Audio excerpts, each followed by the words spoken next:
never really done a video like this before where I've just kind of sat down in front of the camera and talked to you guys about what's kind of like going on in my life. I feel like all my videos are kind of just like little snippets of, oh, like cafe hopping and studying and that kind of thing. But I wanted to actually like sit down and kind of go over some of the stuff that's going on right now, especially since recently I've been trying to do new things in life. Like I've been trying to do a reset, because in my last video I was showing a lot of clips about how I was studying for 2 upcoming exams that I had.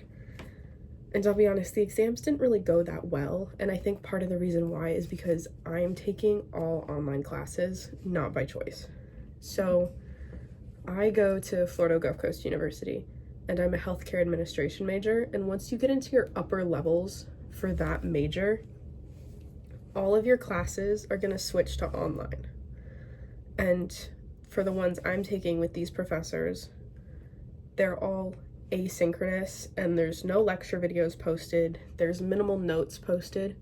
It's all dependent on you sitting down and doing the textbook reading on your own. And I don't have a problem with that. I think the problem for me right now is that some of these classes don't have any checkpoint assignments with sample questions or anything like that to test your knowledge, to make sure you're actually getting the concepts, instead of you thinking that you're getting the concepts and then you figure out later when you go to take the exam that you actually really just don't understand it. That's kind of what happened with one of these exams. So the only assignments we have in this class are discussion boards that happen like once a week, and they're really not on the information that we read from the textbook. They're just on like applying the knowledge and like general, what would you call that? Current events, kind of. They're on current events.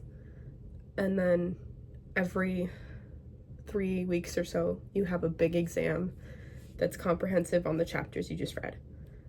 And because there's no quizzes or anything like that, there's no practice questions, studying for it can be really hard. Now, the professor provides study guides for us that gives like a list of information that is from the textbook and from the notes that they want us to review, but they don't give any like sample questions like this is how it will be worded and that kind of thing. And for me, that can be really hard because sometimes the professors word the questions in really tricky ways and you think they're asking one thing when they're really asking another, and it's a little interesting. So I think that's kind of what I've been struggling with right now. And I know that a lot of people don't like taking online classes and they struggle with it too. So I kind of wanted to talk about how I want to get better about taking online classes, and maybe give you guys some tips that if you're taking online classes or if you're thinking about taking online classes, maybe this will help. So as far as online classes go, especially when they're asynchronous and there's no lecture videos posted and it's just textbook readings, there's a lot more accountability in setting aside the time to read all the textbooks. And for me this semester, all 5 of my classes are that way. So I have to read 5 chapters, sometimes more, depending on what we're learning at that time, worth of content in a week, and do the assignments and take the quizzes and make sure I'm really digesting it. And it's doable. It's definitely doable. But forcing myself to sit down and read the textbooks, and don't get me wrong, the material is really interesting because this is something I'm passionate about, this is something I'm interested in, but it's so dry. I feel like a lot of textbooks are like that. Like the information's really interesting and you want to know it, but the wording and the phrasing, it's so dry, especially for someone like me who loves reading fantasy novels where everything's like whimsical and interesting and very creative, and then you go and you switch to a textbook and you're like, oh my gosh, this is just like dragging on. And then you get halfway through. I have a lot of annotations in my textbook where I'll get halfway through the chapter and I'll stop because I'm like, I can't do this anymore, and then I procrastinate and one thing leads to another and I don't actually finish the reading. So I think when it comes to that kind of structure, you really have to hold yourself accountable. And one thing that I have found that helps is setting aside not just time, but setting aside a routine as if you were going to your actual classes in person, especially if you live on campus or even just near like a cafe or a library or something like that. Getting out of your dorm room or your bedroom or your house or wherever you are, just getting out and going and sitting somewhere for a specific amount of time and being like, oh, well, I'm going to this class. Even if you're going to Starbucks, you can just be like, trick yourself into thinking, well, every Tuesday I'm gonna go here and I'm gonna do this work for this class. And then your brain starts to associate it as if you're actually going somewhere for class. And I think that really helps. It's helped me kind of get myself back on track. So what I try to do is Tuesday, Thursdays, I try for 2 hours in the mornings to go to the campus library and do my legal and ethics class. And then in the afternoons, I go from the library to the business school and I'll do my principles of health service and administrations class. And that kind of helps me make sure I'm getting done what I need to when I don't actually have something strictly holding me. Like there's no attendance, there's nothing like that. You really have to find a way to make yourself do it. The other thing that I like to do is either shut my phone off completely or I'll film because I don't have a vlogging camera. I film on my phone. So when I'm filming, I can't go on my phone. And I find that that actually really helps because you're not distracted by incoming text messages, social media notifications, anything like that. And then the other thing I like to do is I am someone who actually loves study YouTubers. That's kind of how I got into doing this, is I play their videos, not the vlogs because I get way too interested in watching what they're doing, but the timers, the study with me timers, where you've got the little timer and the music and they use the Pomodoro technique and they're studying with you. I find those really helpful, especially when you want to do something in chunks, because you have something as if you're like with somebody, especially if you don't have someone to body double with, because I love the body double technique. I think that that's really helpful, is having someone next to me, but I can't always have someone with me to study. So I think having those videos is a great way to keep yourself focused. So those are my two big things for online classes. The other one would probably be to keep a physical copy of stuff.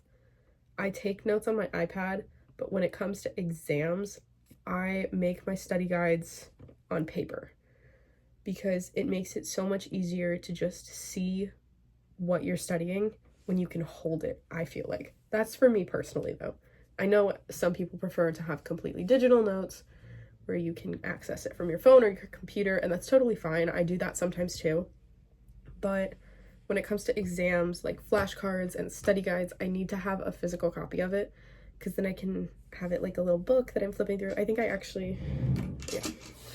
So this is an example of one of my study guides. I didn't get to finish it before the exam because I ran out of time, so it's still blank on the inside. But this was actually for the exam that came up recently. I have this one, and then I have this. So these are like my little information pamphlets. I keep these with me so I can flip through them. They're easy to review. It's condensed information. And then I have the usual flashcards. So those are kind of how I study, especially for classes that are online. But my notebooks and everything, those are on my iPad. Now, I chose to buy physical copies of all my textbooks because I thought I would be more accountable with it that way. And just seeing the textbook and being like, oh, I can see it, I need to read it, I need to remember. Whereas if it's on my iPad and it's in a file, I'm gonna forget it's there and I'm not gonna do the reading. And that kind of works. I will say the only problem with this is that the textbooks are heavy and expensive. So if you're looking to save money, I definitely wouldn't recommend buying all your textbooks. And if you don't like carrying a lot of heavy things, maybe not the best idea, because I really don't like carrying more than 2 textbooks at once because it's really heavy on my back and it's just not great for you. So it's a delicate situation there, finding the balance for that. But if you like to study in your dorm room or you don't like to go out, I think a physical textbook is a really helpful thing. So it really depends on your preference there. Going off of that, I kind of want to segue into the actual exams for online classes. I know every university is different, and all professors are different. Sometimes your exams are just completely open note, and that's great. I love when that happens. It makes life so much easier, even if it's like a shorter amount of time, because you can't look up all the answers. It's just good to know that if I feel like I'm really struggling, or for whatever reason test anxiety sets in and I cannot remember the information, I have the ability to look at my notebook in front of me and be like, okay, really quickly, let me just glance at it and see if it triggers something to remember. Now, again, online notes, this can be an issue. I've had this problem where professors will be like, oh yes, your exams are open note, but your notes are on your iPad and then you can't use them. So I would definitely say if you have professors who give you online exams that are monitored with lockdown browser and webcams, definitely print out your notes beforehand, just in case. That way, if you want them, you can have them. I feel like sometimes there's nothing more frustrating than like seeing that your exam is open note and you can use the notes just to make your life easier, and then your notes are on your iPad and the professor's like, but no devices. And then you're like, well, I don't have time to go print them out before the exam because it's a certain amount of time, certain time window, that kind of thing. And then you're just kind of like, well, I guess I just take it as if it were a normal exam. That kind of sucks. After exams, obviously you're not always going to get the grade you want. You want to get as high a grade as possible. You want to do well in the classes. You're paying to go to school. It's not always going to happen. At least in my experience, definitely in my experience. I'm a bit of a perfectionist. I hate getting anything less than like a high B. Anything lower than an 85 bothers me, even though I know that an 85 to a 75 is not the end of the world. It's not going to kill me. I just don't like it. And this year, I've been getting low B's to high C's on some of my tests, and it's been bothering me. And that's when I decided that I had to sit down and figure out how I can make these online classes work for me when I'm not used to them. I've never really had to do this before. Even when the pandemic was going on in full swing and classes got switched, I was still in virtual classes that had lectures and the professors were talking to us and they were checking in on us and they were having time to sit down with us through the camera and really explain things, whereas now there's not that. So I've really had to work on my next step mentality of, oh, I didn't get the grade I wanted, how can I do better next time? And I've kind of, after this past round of exams, just decided that I really need to put a little bit more time into this class that I'm really struggling with, which is the one that doesn't have any quizzes or checkpoints. And I really just need to take maybe the extra 2 hours a week, 2 to 3 hours, just to read through the material as normal and then make myself a little quiz or checklist to make sure that I understand what I'm talking about. Sorry. And the other thing with all online classes and exams, which I'm kind of getting into right now, is other life circumstances. For example, right now I'm sick, so I really don't feel like sitting down and being proactive with studying. I really just want to go jump in my bed and sleep and drink tea and watch a movie and get over this cold, because I hate being sick. Nobody likes being sick. But the classes don't stop just because I don't feel up to doing them. And I know that everybody else has a million and one things in life. There's never one moment where someone is perfect in their space. There's always something that maybe not everybody else knows is going on. So for one person to find a balance for classes and their life and work, maybe, or extracurriculars or sports or anything like that, it can be really hard. And I just wanted to come on here and say that it's okay if you have that one moment where there's a textbook sitting in front of you and you're like, oh my gosh, I have a test in 2 days and I really need to sit down and study, but I'm so tired and I don't feel good. It's okay to make that choice of maybe I'll just go take a nap, or maybe I'll take the rest of the day off, give myself that break. Because it's okay. You're not always going to be able to push yourself to go the extra step. Like, I feel like there's way too much of an expectation sometimes for students to go 100% of the time. And I think it needs to be normalized that sometimes students are gonna choose the other thing. They're gonna say, no, I don't want to study right now. And that's okay. I feel like people need to accept that more and not be like, oh, well, you should have studied instead of taking a nap. No, your body needed that nap. You needed that nap, and that's okay. And I think that, especially if you're a perfectionist like me, you need to be able to let that go. And you can't hold that against yourself, like, oh, well, I didn't do good because I took that nap. No, maybe you didn't do good because you didn't fully understand what you were doing, or you didn't put in as many hours as you needed, but that nap didn't count because your body needed that nap. Because I don't know about everybody else, but when I'm studying, when I'm tired and I'm trying to like focus, I'll sit there and my eyes will just start to go and I'll fall forward. And it just doesn't work because you don't remember what you're studying. So that's my little spiel on online classes and tests and all that stuff. And then the other thing I wanted to talk about is doing like a reset after a bad grade, or after you're sick, or after something happens in life. I know that a lot of people have different ways of kind of getting back into it, but I wanted to kind of go over some of the stuff that I do when I'm kind of doing like a reset in life. And this is kind of what I did this past week. I'm still sick, but I'm trying to like push myself over the hump of it where I'm like moping around because I don't feel good. So what I've tried to do is I always, when I'm resetting, I feel like I need to like close the chapter on that exam or on those tests and just kind of let those go. And for some reason, for me, my brain associates that with the layout of my room. So every time I get a bad grade or something on a test, I always rearrange my bedroom. And my roommates think I'm crazy because it happens more often than I'd like. But anytime there's like a test or something that's really stressing me out and I want to like get past it and move on, I'll rearrange my bedroom. So for example, this past week, my desk was actually facing this way. It was right up against this window. So I've turned it now so that it's facing the wall.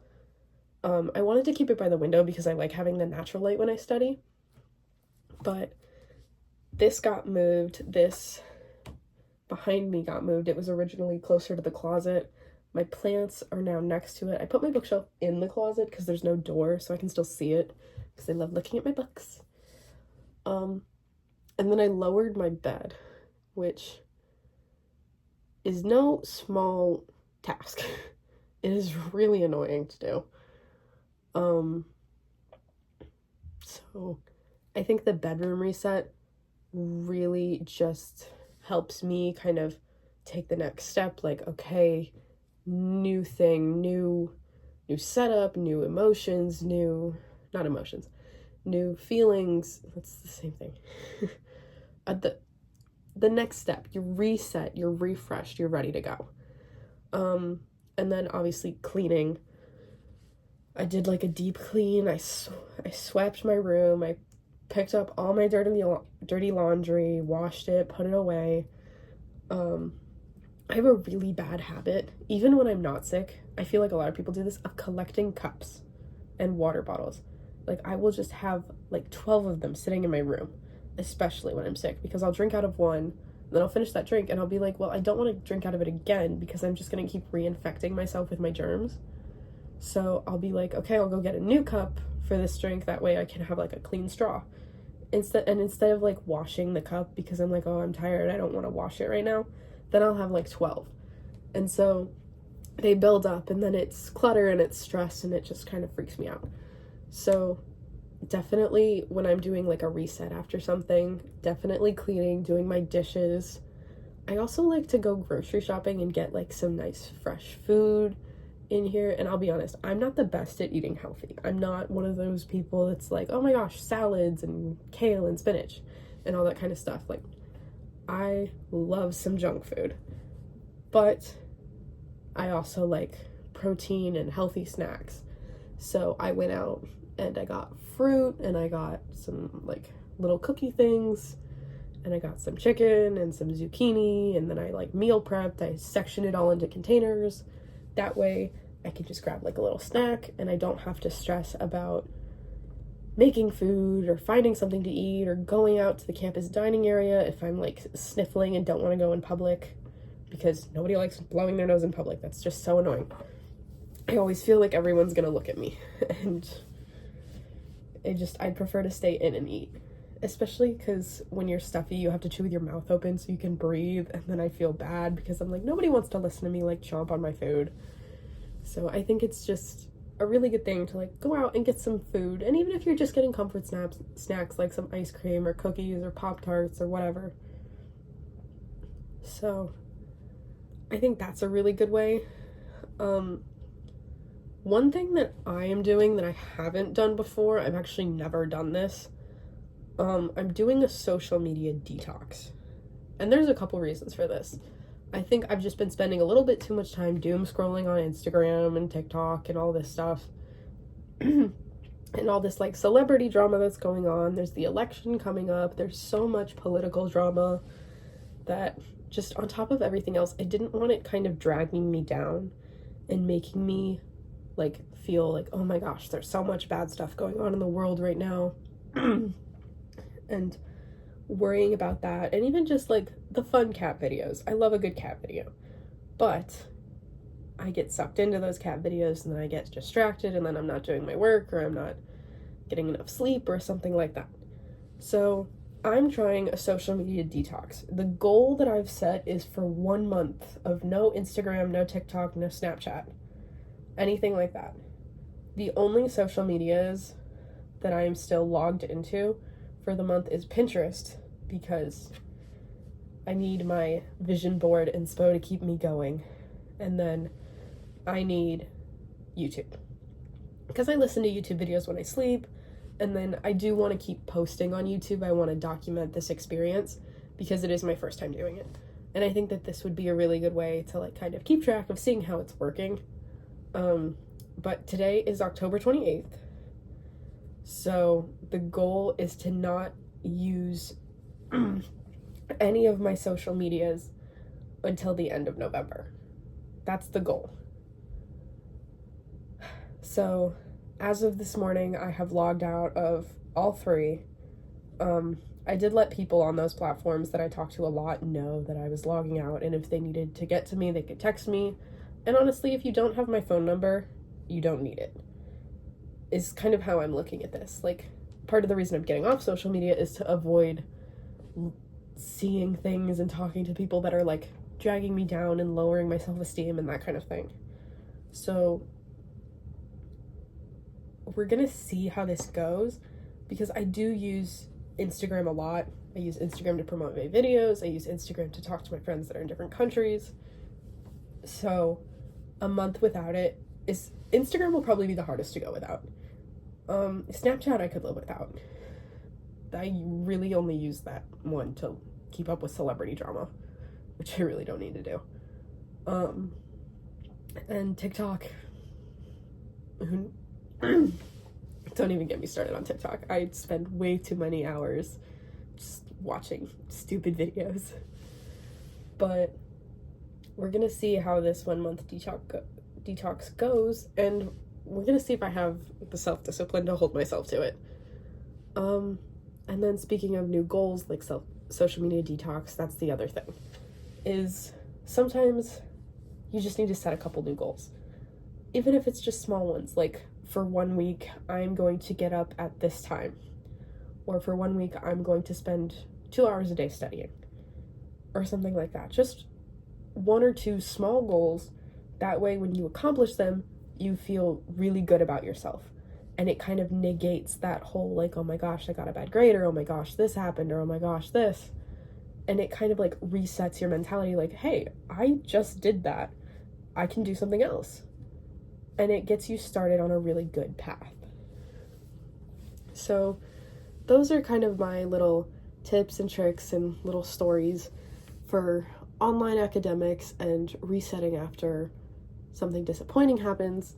So thank you for listening to my video and my rants. Let me know if you liked it, because if you did, I can do more videos like this. If not, probably won't do more videos like this. But yeah, see you next time.